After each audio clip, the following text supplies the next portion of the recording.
सोचिए अगर कल पार्लियामेंट ये अमेंडमेंट पास कर दे कि अब भारत में राइट टू लाइफ नहीं रहेगा, या सुप्रीम कोर्ट को ही खत्म कर दिया जाए। क्या यह संभव होना चाहिए? 1973 से पहले जवाब था हां, संभव है। लेकिन एक साधु, स्वामी केशवानंद भारती, ने ऐसा नहीं होने दिया। उनकी याचिका ने भारत के कॉन्स्टिट्यूशन को एक ऐसा सुरक्षा कवच दिया जिसे हम आज कहते हैं बेसिक स्ट्रक्चर डॉक्ट्रिन। बात है 1970 की।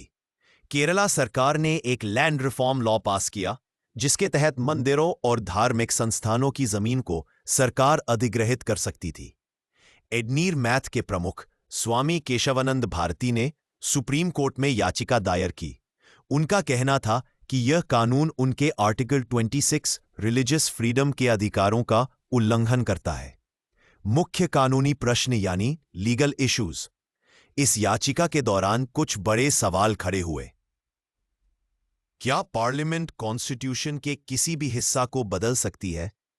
क्या फंडामेंटल राइट्स भी अमेंड हटाए किए जा सकते हैं? तब तक पार्लियामेंट ने कई बार कॉन्स्टिट्यूशन को अमेंड किया था, जैसे गोलाकनाथ केस के बाद 24th amendment, right to property को वीकन करने के लिए 25th अमेंडमेंट, और बाकी फंडामेंटल राइट्स पर भी असर डालने की कोशिश। फैसला सुप्रीम कोर्ट का वर्डिक्ट 1973। यह केस भारत के इतिहास की सबसे बड़ी बेंच के सामने आया। 13 जजेस बेंच 7-6 की मामूली बहुमत से सुप्रीम कोर्ट ने फैसला सुनाया कि पार्लियामेंट संविधान को अमेंड कर सकती है, लेकिन वो संविधान के बेसिक स्ट्रक्चर को नहीं बदल सकती। क्या है ये बेसिक स्ट्रक्चर? सुप्रीम कोर्ट ने बेसिक स्ट्रक्चर की कोई एग्जैक्ट लिस्ट नहीं दी, लेकिन कुछ मूल तत्व बताए। Judicial review, separation of powers, federalism, rule of law, democracy, secularism, freedom and fundamental rights.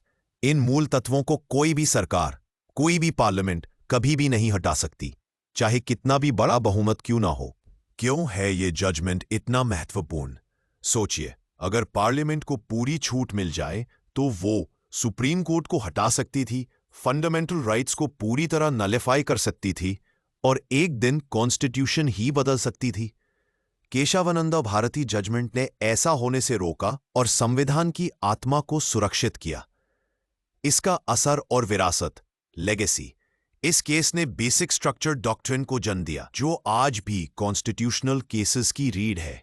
बाद में आए केस जैसे Minerva mills, Indira Nehru Gandhi case, SR Bombay case, सभी में बेसिक स्ट्रक्चर को अपहोल्ड किया गया। इस डॉक्ट्रिन ने सरकार को एक स्पष्ट संदेश दिया, आप शक्तिशाली है लेकिन एब्सोल्यूट नहीं। आखिर में जनता के लिए संदेश, भारत का कॉन्स्टिट्यूशन एक जिंदा दस्तावेज है। इसकी रक्षा सिर्फ जज या लॉयर नहीं, बल्कि हर नागरिक की जिम्मेदारी है।